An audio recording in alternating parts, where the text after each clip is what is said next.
Ayan na nga, trip lang. Ang taas niyan, OMG. Hindi pa ako nakakaakyat sa ganyan, first time.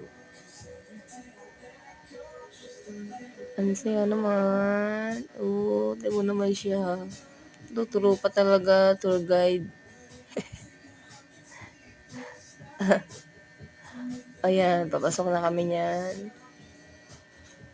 Then, ayan, magbabayad na kami niyan. At talagang papalapit, kinakabahan ako. First time ko lang umakyat yan.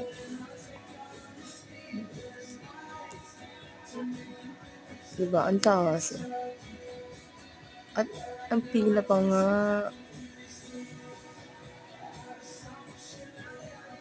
Excited.